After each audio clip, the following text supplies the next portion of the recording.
Good evening, this is the Oscar expert here with Brother Bro. It's time to review Pieces of a Woman, directed by Cornel Mondruso. Written by Kato Weber. The film stars Vanessa Kirby, Shia LaBeouf, and Ellen Burstyn. I'll just say the film is about a young couple who experiences a loss, and we'll leave it at that. The director and the writer on this film are actually married, and they suffered a similar experience to the one that's portrayed in this film, so it's coming from a personal place, but there are very clearly details that seem like, they created something that's not completely autobiographical by any means. What's hard about a film like this, where you're exploring a loss and the impact, the aftermath of it, is how do you show what's happening? Because you can't read inside of the character's head. Sometimes the way that they choose to express like how people are overcoming grief is through like symbolism. Other times it's with conflict with the characters like the mother and the boyfriend. The movie really shines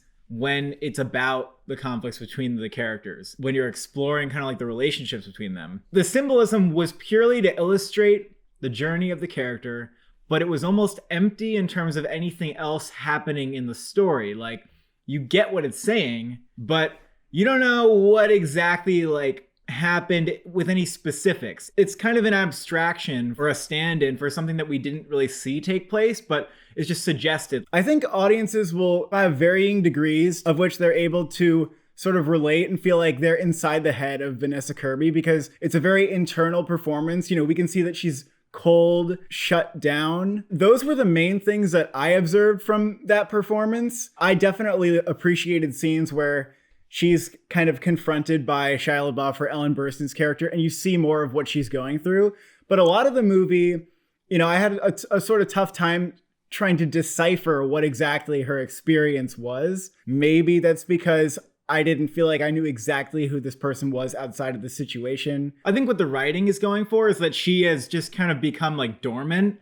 And so it becomes hard to read her because like that's what they're trying to communicate to her, is that she's kind of like locked down. Sometimes it feels like it's overly communicated. She's not even kind of trying to go through the motions in a normal way. Like, she's so obviously shutting down that it's like affecting the people around her. She kind of becomes like incapable of relating with these people in her lives, and she's like upsetting them. She's putting up such like a guard, but you're like, well, what's like going on with you? I think I understood the type of grief that they were trying to portray her as going through. To me, that seems like a realistic way to show it. But just as a viewer, I was kind of left wanting a little more out of the character, especially because Vanessa Kirby is so capable. And on the other hand, I feel like Shia LaBeouf, I feel like I had more of a sense of like that character's personality. It's kind of weird because sometimes I felt like the movie was working for me really well, and other times I can see it through this lens of like, well, it didn't need to be this big.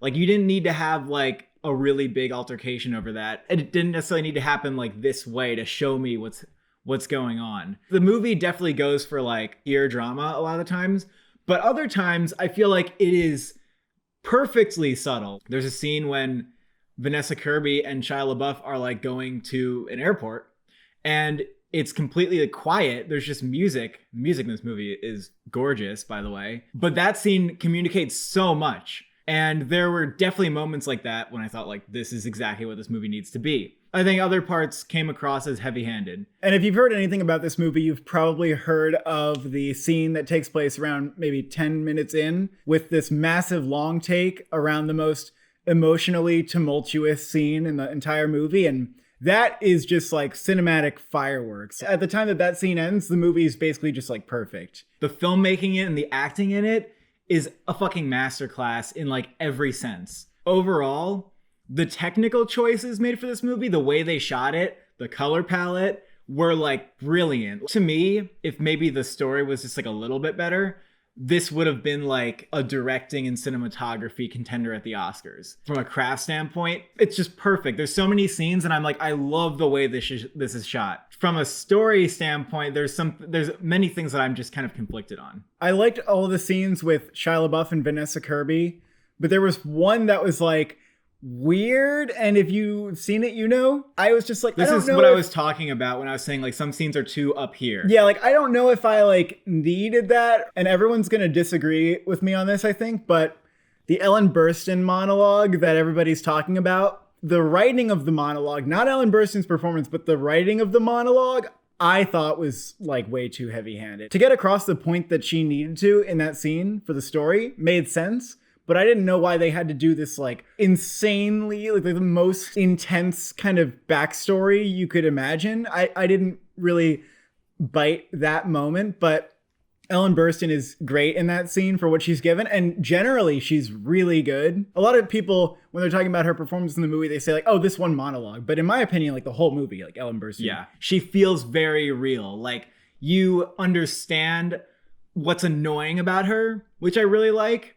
And you also like see her as, you know, a human and as a mother. Overall, the beginning was so powerful for me that I was invested for like 75% of the movie. Towards the end, I felt like I saw an angle that I just didn't really love. The way that it kind of tunneled out of the grief, you could say. It kind of lost me a little bit. Like it didn't feel as real. There's a thing with her and the mother where they feel like their relationship is more resolved at the end. And I just didn't understand that very much. There's so many things about them that feel like they are hardcore like disagreements. Like they're just really not going to be able to see eye to eye on some stuff. And it's well done when it is a movie about how grief is like pulling your life apart.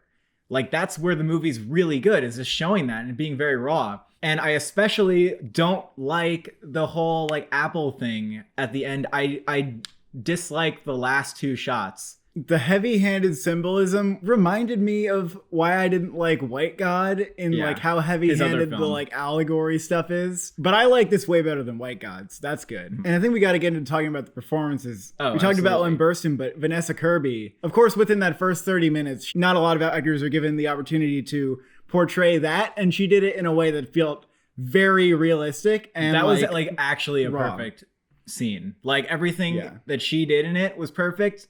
And honestly, like Shia LaBeouf, nearly perfect in that scene too. And the doctor. And throughout the movie, I think Shia LaBeouf overall was also really good. I understand how it's like hard to watch Shia LaBeouf sometimes because you know that as a person, he likes to be dramatic. And so you see him in a movie being dramatic and you're like, yeah, you're eating this up, aren't you? But, you know, ignoring like any kind of quirks about him or flaws he might have his personality, I think it's a really good performance. I really like Shia LaBeouf here, but in some way, I can see how he's kind of doing the Shia LaBeouf thing. One time he like squeaked and I was like, oh. Really? Yeah, but I feel like he probably does actually squeak when he cries. Like I feel like he actually gets that would be okay with me. The climactic scene towards the end is also Vanessa Kirby's also really good in that scene. In the middle, that's where she's more She just restrained. has less opportunities to be expressive. Regardless, I think throughout the movie she's amazing. And by the end of the movie, I didn't feel like, oh, Vanessa Kirby like has the Oscar in her hands. Like some people felt. I kind of agree with you that I don't know if she has it in the bag. I still think she could win for this performance. I think it's an Oscar-worthy performance. And in any year, we have many Oscar-worthy performances. But a lot of the movie, like I said, she's very dormant. So perhaps that will take away from like her chances of winning.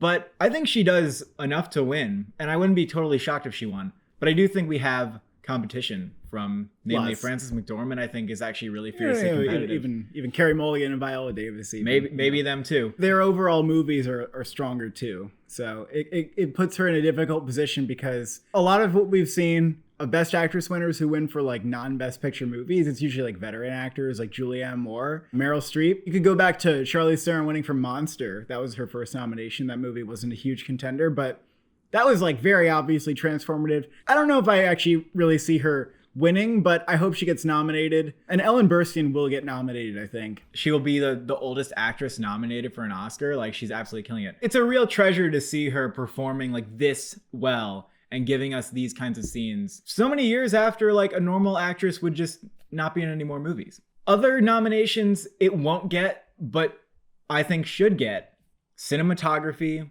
score. It went for something memorable. It was classically composed. It was exactly what the film needed. And there are a lot of other smaller performances that are very good. I think the person who played the midwife was great. Benny Safdie and Jimmy Fails are in it for a little bit, and they don't do that much, but they're in it. The film overall, to me, should get like a SAG Ensemble nomination also.